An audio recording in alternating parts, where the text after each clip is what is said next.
4-5 लोकच राहणार, पण आंदोलन सुरू राहणार. जर आम्हाला तिथं 5 बसता येणार नसले तर मतदान केंद्रावर लई लोकांना मग जाता येणार नाही.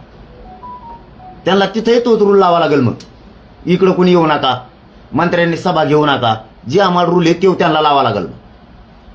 जी निवडणूक आयुक्त जे नियम आम्हाला लावतील ते नियम त्यांना सुद्धा मग गल्लोगल्ली बैठका घेणं, कॉर्नर सभा घेणं हे बंद करावं लागेल.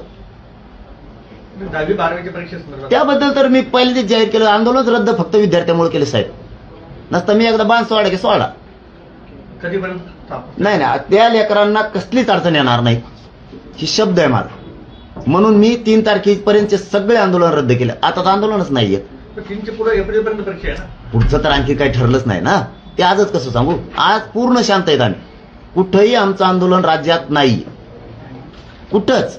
कारण विद्यार्थीच हे भविष्य त्यांच्यासाठी लढतोय. आज सगळ्या जाती धर्माचे लेकरं आलेत, त्यांच्या न्यायासाठी लढतोय. याचा अर्थ त्यांना परीक्षापासून वंचित ठेवून मी तरी मग मूर्खच ना. त्यामुळे एकही विद्यार्थी परीक्षेपासून वंचित राहणार नाही. यामुळे सगळे आंदोलन आम्ही स्थगित त्या लेकरांसाठी केले. मग त्या सगळ्या जाती धर्माचे लेकर आले. आडमुठपणात आम्ही नाही. फक्त गृहमंत्र्यांनी आडमुठपणा सोडावा, मराठ्यांविषयी असणारा द्वेष सोडावा आणि संचारबंदी उठावी. असं काही झालेलं नाही.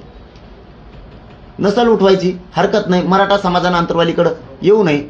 मीच बाहेर येतो, मग काय करावं आता. धन्यवाद. मंत्र्यांबद्दलचा आपला रोष कुठेतरी कमी होताना दिसतोय, जे बंदी घातलेली होती त्याबद्दल.